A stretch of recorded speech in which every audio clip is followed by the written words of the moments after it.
And President Trump will be in Alberta, as Mike mentioned, in just a few days for the G7 summit. That summit has a growing guest list, one that happens to be sparking some debate with Saudi Arabia's Crown Prince Mohammed bin Salman on the invite list, as well as Indian Prime Minister Narendra Modi, who's got a seat at the table in Banff, despite an allegation from former Prime Minister Justin Trudeau that the Modi government was behind the murder of a Canadian citizen in British Columbia in June of 2023. That it's not a good idea, but now he's invited. We have to move forward, and we have to see our Prime Minister when it comes to, he is alarmed about the issues, and he will be very strong when it comes to dealing with those issues that are important to Canadians. There's no excuse for the very serious allegations around extrajudicial killing, but that means that we need to engage India in those conversations, make sure that they do cooperate. I understand why they were invited, and part of diplomacy is being able to have these conversations. You don't shut the door to them, but you make sure that when you are having these visits, we're talking about the economy, but we're also standing up for values that are important to Canadians. Longtime Liberal MP Sukh Dhaliwal has spoken out against the invite and met with Prime Minister Mark Carney this morning to express his concerns. He's with me live here in studio now. Hi, Mr. Dhaliwal. Good to see you. Thank you for making the time. Good to see you as well, Vishy. Thank you to you and your listeners. I appreciate you coming into studio. If I could start off just by asking you what concerns, I guess, what you conveyed to the Prime Minister about this invitation. Basically, first thing first is the people are opposed to Modi's invite. There are two major reasons. Number one is, as RCMP has clearly said, that there is a credible evidence that agents of Indian government are involved in the assassination of a Canadian citizen on Canadian soil.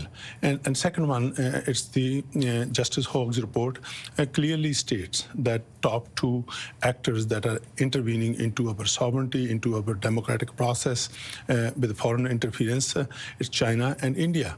And those are the two major reasons, because we are the country of big on human rights, country of land of law, and also the justice. And how were those concerns received by the Prime Minister? He listened very carefully, and he made the notes as he gone.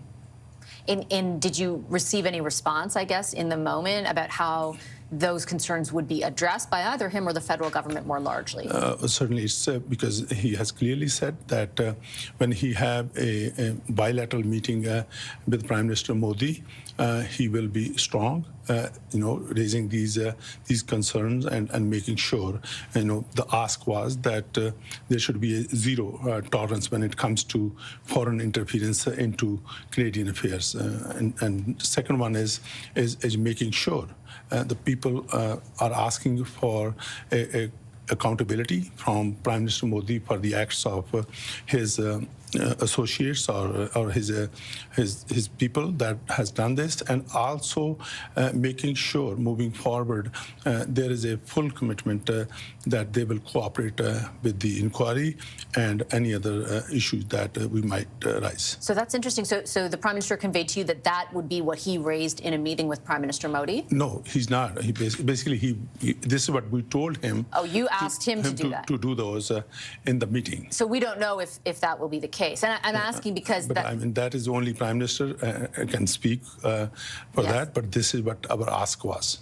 And do you feel like there is any reception to that? And I ask again because I think the point you raise is very important, right? Will the Modi government be cooperating in whatever investigation is happening right now into the allegations that the former Prime Minister made and that the RCMP said was credible evidence, right? Because so far there have been issues with the Modi government not cooperating, right? So I just want to make sure that I understand that. That's exactly true, and I don't have much faith, but Prime Minister has clearly told me and that he will be strong, when it comes to raising and talking about these issues and coming up with a solution. What do you think of the proposition that has essentially been put forward by people who support the government and people who support this decision, which is essentially, we're up against a crisis with the United States. We have to look to new markets to expand our presence in different markets. India is the largest democracy. It isn't China. There's strategic imperatives to look to India to increase our trade. But we have this major concern here. Like, how do you feel that is going to be reconciled? Can it be reconciled? Nobody's saying that we should not have diplomatic ties or we should not have trade. In fact, we need to do those things because Canada is a trading nation. But before we proceed with that, we got to make sure, when it comes to human rights, that is respected. When it comes to, law, and that is respected. And when it comes to Canadian sovereignty, that is respected. Because the way I look at it is, right, when protecting fundamental rights and serving, justice for the victims is non-negotiable. Were you surprised that the invite went out in the first place? Yes, I was. You had no indication in advance? I had no indication in advance. And you represent a community that was very rocked by the events that I described there, right? In Surrey. How are your constituents feeling about this right now? They're very, very mad. In fact, I have, my phone is constantly ringing. It's not only my phone. In fact, if I could not answer, they were calling my wife to express, their concerns. And they're certainly anybody that I met on the street or on the functions or people who called me, every single individual has raised this and have said that we have made this a mistake. It was too early. And do you think it was a mistake? It is. I don't agree with the invite. And when it comes to the conversation that might take place at the G7, do you have any faith that Prime Minister Modi, I guess, will engage in an investigation or participate, will do sort of what you have conveyed to Prime Minister Carney you would like him to say to Mr. Modi, which is basically cooperate more than you have been and participate in this investigation on this very serious allegation? I mean, as I said, I have a little faith because I have seen in the past, time to time, Prime Minister, the Foreign Affairs Minister, the Trade Minister, they have made those attempts, and they've been, unsuccessful in the past. And hopefully, Mark Carney, as a Prime Minister, now goes there and have a discussion with Prime Minister Modi, and they come out of that room with a solution that, we are looking for. Do you believe that there will be protests at the G7 over Mr. Modi's attendance, Prime Minister Modi's attendance? I'm hearing that on the ground, but I'm not privy to that, and I'm not certain. But on the ground, when I'm talking to people, I'm seeing that that might happen.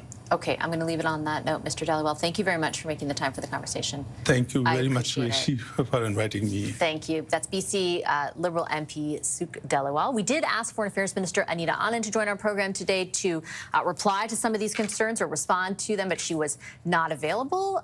In her office declined our request. We will continue, of course, to make that request to hear from the federal government about their decision.